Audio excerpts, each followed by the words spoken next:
My name is Ben Mishu. My account is Ploggarun and been evolved on other platforms. I've been a runner all my life, and um, once I got out of high school, I kind of got into more long distance running. And at one point, I just started noticing more trash on the ground. I've always seen it all my life, but at one point, I kind of decided, uh, what if I picked up every container that I found on a run one day?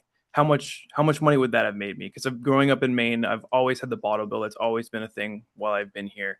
And I thought, okay, well, this next run that I do, which was a normal 5 mile run that I do around my neighborhood, um, I decided to count how many containers I would have picked up on that day if I had. And I remember it being 63. And so I thought, okay, if I made $3.15 every single run, how much money would I have made by now if I had been doing that all along? So I told that to my mom, and my mom was like, I think there's actually a name for that, which was the discovery for me of plogging. Plogging is a Swedish word. It was created about 10 years ago now by a man named Eric Ahlstrom, where the idea is simply the word comes from two combined Swedish words. So plocka, jaga, and plocka. So jaga being jogging, and then plocka being picking up. So you squish those together, and then you get plaga. The bottle bill in Maine is a deposit program. So in 1978, I believe, and maybe 76, Angus King was the one who wrote that bill in. And essentially, what it says is that if there's a beverage container that's going to be sold in the state of Maine, the consumer, so I pay 5 cents when I buy a Coke from the store, with the intention that I'm going to then I'm going to recycle and redeem my container, and I get my 5 cents back. And so I think that the way it works is there's some coordination between the beverage producing companies and the state. And the idea is to reduce recycling, reduce roadside trash by encouraging people to recycle via that deposit. So we are one of 10 states right now that has the bottle bill. So it's crazy to me to think that that is just 20% of the United States. It was originally a pretty small niche trash picking up community of people who I would constantly see on my plogging feed, and one of them, his name is Joel, and he picks up trash around the Pennsylvania area.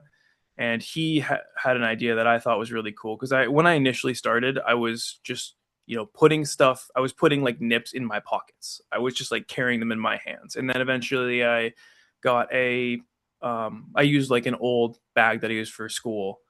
Just like it's just a really dirty trash North Face backpack now. So that upped my capacity from like 10 containers at a time to like 60 or 70 containers at a time. And then I saw Joel, and I messaged him immediately. I was like, "Hey, I really like what you're doing. I really like how you're doing it. Can you tell me kind of what you use?" And he sent me this long message where he described a backpack that he bought off Amazon, and then a concrete sonotube. So that's what I've done. Is there's a brand called iDry Bag, which makes waterproof backpacks, and those are designed for like kayaking and water trips. But so they have a buckle where you roll them down and it makes it waterproof, but you can keep it open, and using that concrete sonotube, which is a hard shell that you put into the ground, and you put concrete in it for stabilizing, making concrete type construction stuff. So you put that, perfectly fits right in the bag, and it creates this really hard shell that constantly stays open.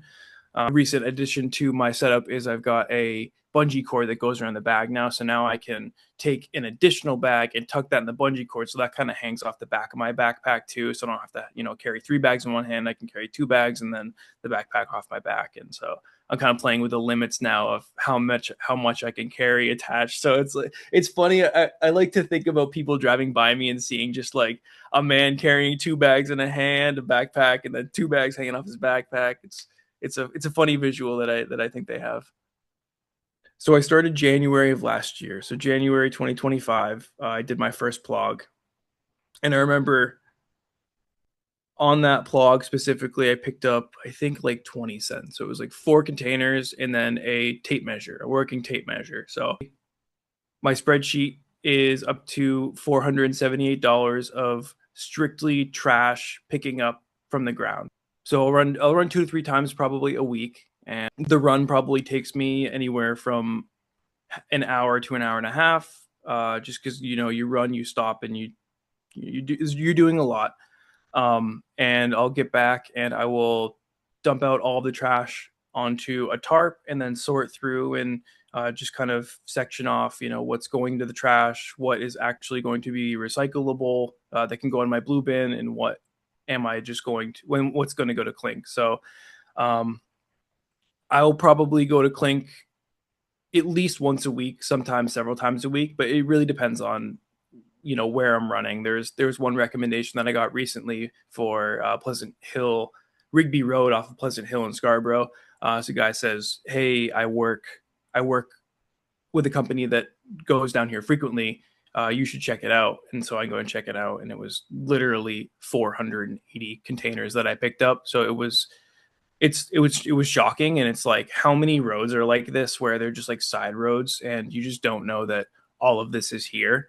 So people just think that they get to a less trafficked road, and here's my dumping point. And there's another. When I picked up yesterday, there was a 12 pack of Coors Light cans that had just been dumped right there, and it's like that. You really, really, at some point you realize that it's somebody who is drinking and leaving their trash. So not only are they leaving their trash on the ground, but they're also drinking and driving, which is just like, it's a scary thing to realize at some point.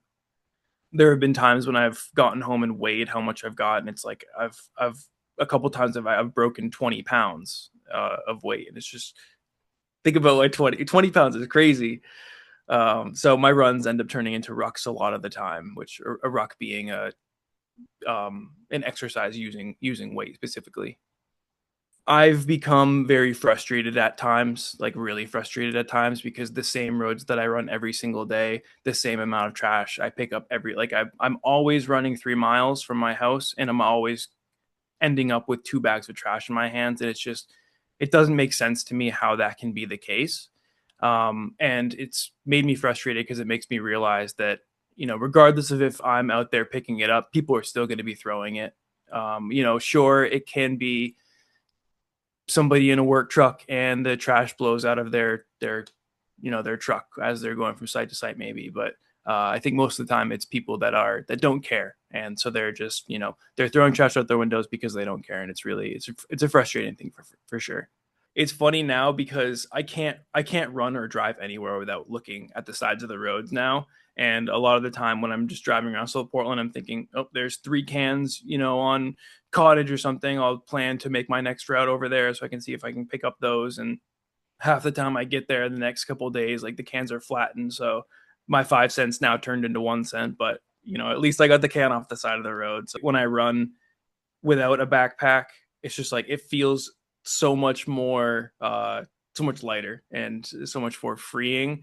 But inevitably I will end up like, if my thought is, I've always got pockets. If there's a nip on the ground, I can always pick up a nip, because that's the easiest thing that you can carry. But inevitably I'll end up running home from those runs and have like 3 cans in each hand. It's just like, I can't help it now. The coolest non-trash item that I found is $50, a $50 bill. That's been by far the best. But let me read through here. So I've got working tape measure, tool parts, 5-gallon bucket, $3 Dunkin' Donuts gift card, $6.59 Olive Garden gift card, another 5-gallon bucket. I think that's it. That's all I've got as far as like cool things. And then there's been other things from time to time. Like, I found a couple mason jars that I've cleaned up and now use. There's a mug with the letter uh, C on it, which is totally irrelevant to me or anybody at all. But it's just funny because it's like, that was trash as well. And now, instead of it being eventually either broken into the ground or gone to a landfill, now I can just drink coffee out of it sometimes. I just like get a little giggle anytime that I do that. I've always thought that nature should be clean and beautiful, especially in Maine. And this is my area. I live here. and I should be somebody who's going to keep it clean.